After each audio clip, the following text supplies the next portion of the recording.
Aquí estamos, Hugo Alconadamón, gracias Hugo por acompañarnos. Hugo Alconadamón del diario La Nación, junto con dos periodistas más del diario, Maya Jastreblansky e Iván Ruiz. Iván Ruiz. Más un ingeniero brillante, Ricardo Brom.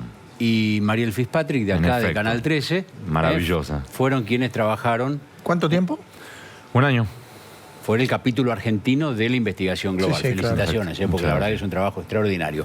Esto se llamó Panama Papers, hizo un ruido bárbaro. Acá el gobierno pensó que el ruido se apagaba solo y el ruido fue creciendo y hoy tuvo que salir el presidente Macri a finalmente poner el cuerpo y salir o tratar de salir bien de una situación incómoda. Vos que anduviste con los papeles o revisando, ¿vos creés que con esto se acaba o...? Para mí, creo que lo mejor que puede ocurrir es que intervenga la justicia, que el propio Macri como presidente se ponga a disposición y eso es lo que pida hizo, eso es lo que dijo hoy. Exacto, Sí. que pida que traigan de Panamá todo lo que haya y que en definitiva que empiece a llegar. Eso es lo mejor. De hecho, a ver, como metodología de trabajo nuestro, como consorcio de periodistas, lo que ocurrió aquí hay varios puntos muy breves. El primero, la información es gigantesca. Para que se den una idea, es el equivalente a 11 millones de documentos. Sí. Cada documento tiene más de una página. Si fuera solo una página y vos tuvieras un libro promedio, son de 300 páginas, son 38.000 libros que tuvimos que revisar durante un año. Ahora, a ese volumen... ¿Cuántos periodistas eran en todo el mundo? Unos 400. Pero el problema ¿A ese acá... volumen? Sí. Claro, pero el problema acá, Julio, es que no es que tuvimos el primer día, llegamos, ya está todo, listo. Acá tienen todos los documentos. Lo que fue es el topo adentro de Mossack Fonseca fue proveyendo información por oleadas. Entonces, ¿eso qué implica? Que cuando nos vimos por primera vez en mayo en Washington, había más o menos en ese momento 1.5 terabytes de información. Para cuando nos volvimos a ver, otra vez, ya para septiembre en Múnich, ya había más material. Para diciembre había 2 terabytes. Para marzo había 2.4, para ahora hay 2.5. Es decir, que sigue creciendo, sigue llegando. Entonces, ¿El ¿eso cambio qué te de sede lleva? por qué era? El punto es, ¿esto te llega? ¿Sabes a qué? Sí. Que en definitiva tenés que empezar a revisar otra vez los libros a ver si aparece de nuevo. Entonces, supongamos, palabra clave, Macri. Y tenés que cada 2 meses buscarlo de nuevo. Reactualizarlo. ¿Qué llevó a eso? Que, por ejemplo, hay una estupidez ahora circulando que nosotros teníamos la información antes de las elecciones. ¿Saben qué día encontramos la información sobre Macri? No, El decilo. 8 de diciembre. Feriado, cuando estaba Iván Ruiz en la redacción, que ustedes saben que un día feriado en la redacción no hay nada, y le dijimos, busca de nuevo. Y se puso a buscar y encontró mérito de Iván, que a partir de ahí, ¡pum!, manda la alerta, que además hay un sistema encriptado de comunicación entre los miembros del proyecto, en el cual está la constancia, que ojalá que después lo liberen, y donde dice, warning, cuidado, alerta, apareció. Es decir, que apareció 2 días antes de la asunción. Entonces, cuando decían que lo encubrieron durante las elecciones, No, ojalá que liberen la información y van a ver cuando la encontramos. Pero eso es parte de la propaganda berreta, de los blogueros berreta que siguen trabajando para el ultrakirchnerismo. Y que de Báez y de Jaime no hablan. Y hablan de cómo trabajan los periodistas. Tenés Pero eso. así Ahora, está, cada cosa termina en su lugar. No te preocupes. lo otro notable es, como metodología también de trabajo, ISIG, el consorcio lo que hace es siempre fija las fechas. Entonces, la primera fecha tentativa, nosotros iba a ser en noviembre. Nosotros queríamos que fuera en noviembre o incluso en octubre. 2 motivos. Primero, las elecciones. Sí. Y en el caso de Mariel, porque trabajaba en ese momento con Jorge Lanata. Entonces, ella quería que el material estuviera para PPT. Después, por el cúmulo de informaciones, porque el topo seguía entregando información, se postergó a diciembre. Después pasó a febrero, después pasó a marzo, finalmente en abril. Esta es una cuestión que hay que decir, se informa al mismo tiempo en todo el mundo. No es que hoy informa Argentina, No consigo un podés. dato en Francia, lo tiro hoy. Esto es va como todo si junto. estuviéramos trabajando nosotros 3 de acuerdo y vos trabajarás para un medio, vos para otro y yo para otro. Y lo que tenemos que decir, bueno, lo investigamos, pero nos ponemos de acuerdo. Cada uno sale con lo que quiere, pero salimos todos juntos este domingo. Fenómeno. ¿A qué hora? A las 9 de la mañana. A las 9 de la mañana salimos. Entonces no podés vos que hubieras encontrado una información interesante de lo que fuera. Vos lo encontraste, te lo guardaste y lo publicás. No. Tenés que compartirlo y además de compartirlo, tenés que respetar Esperar la ese fecha. momento para... Entre otras fechas, y acá viene lo de Macri, una cosa interesante es, como metodología del consorcio, es que tenés como pauta de trabajo, así como dijimos, el 3 de abril vamos a salir todos alrededor del mundo a la misma hora. Del mismo modo se acordó que un mes antes, ISIG, no nosotros, desde Y si Washington. acá suena ISIS, suena a lo de Estado Sí, Islámico. sí, sí. Sí, no. Es la ISIS. sigla del Consorcio Con Internacional J. de Periodistas de Efectivamente. Y con Investigación. J. Y con J. Lo que ocurrió con ISIG es que ellos desde Washington fueron llamando a los principales involucrados para darle el derecho a réplica, pero lo hicieron desde Washington, no nosotros desde acá, por un motivo, porque es una cuestión de protección a los periodistas, en el sentido de, supongamos, Azerbaiyán Sí. o Ucrania. Claro. Llega a llamar al periodista local y durante el siguiente mes, hasta que se publique, lo vuelven loco. Entonces, lo que se hizo fue que un español llamara a todos los grandes casos de asuntos hispanoparlantes, desde Messi hasta Macri y algunos más. Así como después había un francés que llamó por los asuntos Sí, de sí. francoparlantes y demás. Macri, en definitiva, el gobierno, tenía ya el primer aviso que el consorcio quería preguntarle sobre esta sociedad y en Bahamas, y contestaron poco. Pidieron desde allá... Un mes antes estamos hablando. Un mes antes. Pidieron más información, no hubo mucha más información, y luego sí se acordó también dentro del consorcio, una semana antes, cada uno de los periodistas locales quedaba ya habilitado a hacer las preguntas. Y es donde volvemos a la carga, ya nosotros desde el Canal 13 y desde La Nación, otra vez insistir, queremos información sobre esto. Hubo Y no nos la dieron. ayer- Nos dieron muy poco.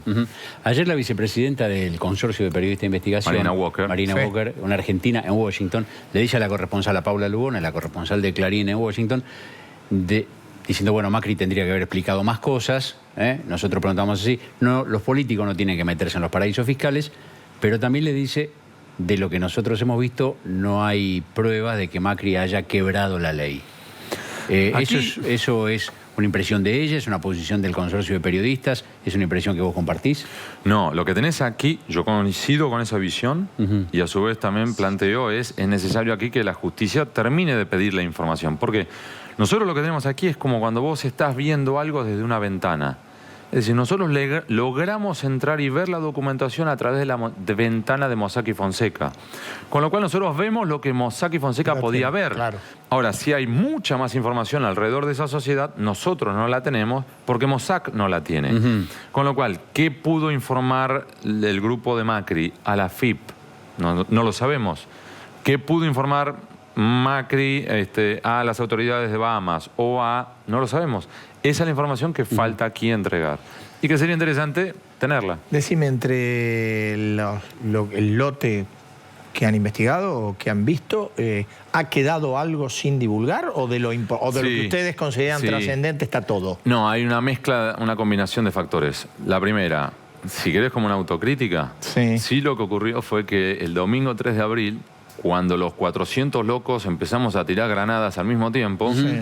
creo que hasta cierto punto hasta quemamos demasiada información demasiado rápido.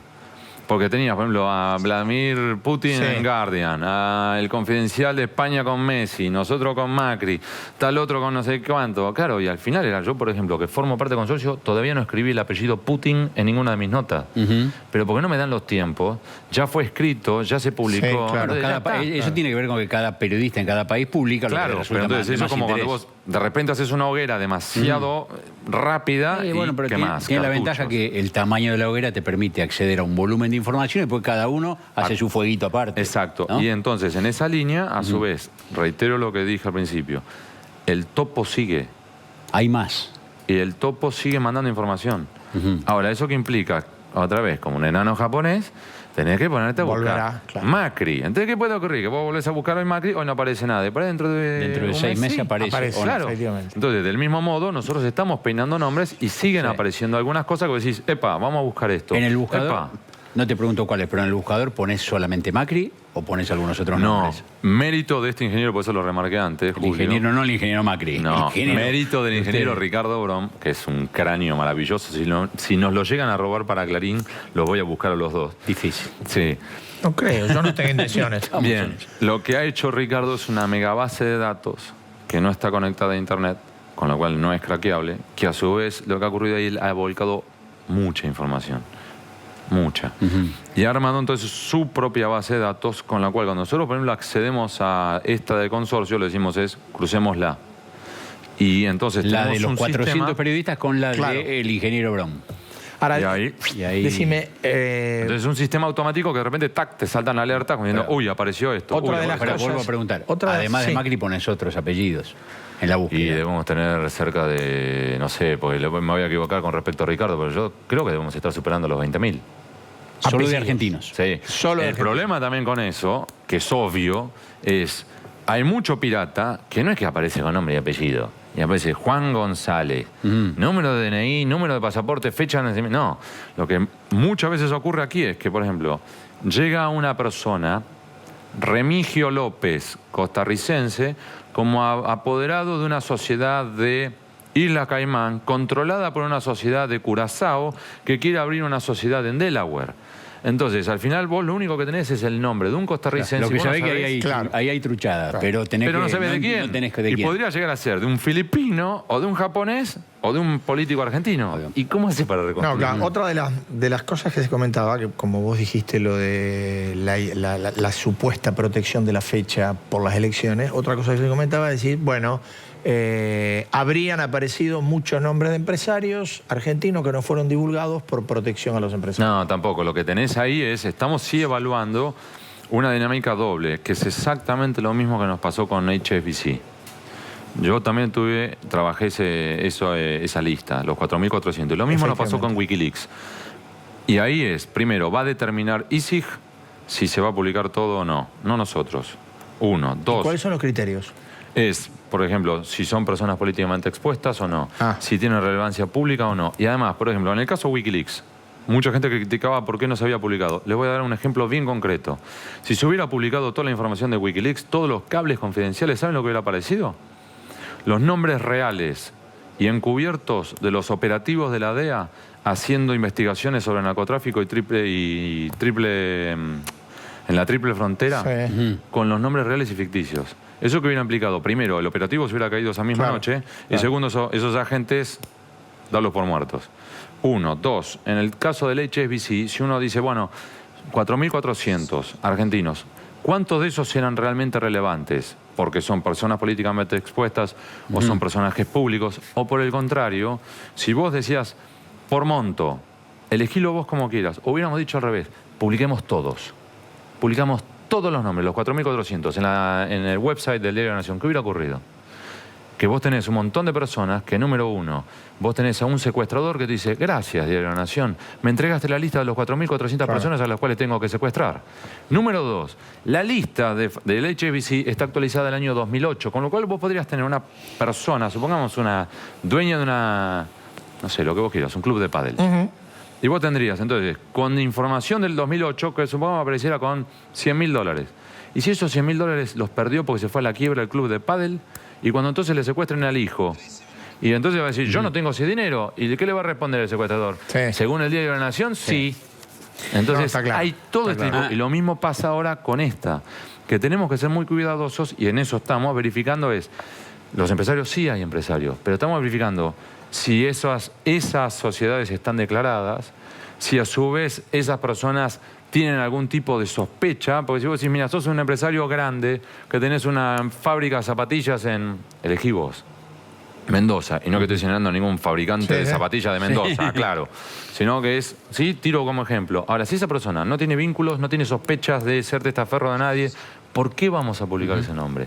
Asumo el costo de que después me digan el encubrimiento, me da igual, y ojalá, al revés, ojalá que ISIG suba el listado completo y que entonces la gente pueda ver, pero entonces no va a ser responsabilidad del Diario de la Nación. Claro. Te hago una pregunta en el minuto que nos queda de todos los que ya nos pasamos. Perdón. Báez, está bárbaro. No. Báez, Jaime, ¿qué falta saber? ¿Qué falta Muchísimo. eso? ¿Qué falta? Porque con lo que se sabe ya están presos, Muchísimo. Están detenidos. detenidos, Eh, técnicamente. A ver, te lo doy vuelta. Qué lindo sería si acá tuviéramos la ley del arrepentido. Ujú. No es que ya como funciona. una- El fiscal Play dice Para que el para lavado. algunos casos ya Funciona está. para el caso de lavado y lavado. figura para narcotráfico, no para otros tipos de No delitos para económicos. corrupción, digamos, fraude al Estado. Ya Exacto. Entonces, como una primera herramienta. Y luego hay que ver hasta dónde es posible o no que se recree hoy lo que ocurrió en su momento, recuerdan, con Pallero, Sarlenga, Mir Roma, Sí. Carlos Menem. Tráfico de armas, año 95. Exacto. Cuando nosotros 97, revelamos en su 99. momento, recuerdan ustedes que 8 empresas de Lázaro Báez alquilaban cientos de habitaciones de hotel y Sí, salones señor. en los hoteles de la presidenta, hubo una discusión dentro de la familia Báez, en la cual la mujer de Lázaro Báez le decía al marido que si a los chicos los tocan, yo voy a hablar sobre todo lo que ocurrió acá. Ahora está muy preocupado Lázaro que a Martín siga afuera, el hijo. Hasta ahora no lo tocaron, lo imputaron, pero en libertad. Hay que esperar. ¿Vos crees que hay algún hilo, alguna punta, vos la ves, que seguramente la ves mucho mejor que nosotros, de llegar a comprobar el presunto vínculo societario de Báez con la familia Kirchner? A ver, si vos hablas en el sentido estricto legal, hasta ahora no hay un solo papel que sostenga, que pruebe que Lázaro Báez y la familia Kirchner, cualquier miembro de la familia Kirchner, Sí. son socios en el sentido estricto de la palabra. Sí podés sostener que en el sentido amplio de la sociedad, como si fuera una suerte de sociedad, Sí. de hecho, lo son. Es el empresario argentino con mayor cantidad de vínculos con la familia Kirchner. Es acreedor, deudor, condómino. Para decir una idea, por ejemplo, Néstor ponía el terreno y en ese terreno construían 10 departamentos, 5 para Néstor, 5 para Lázaro, y de los 5 de Néstor, a su vez Lázaro se los alquilaba al precio por encima del mercado.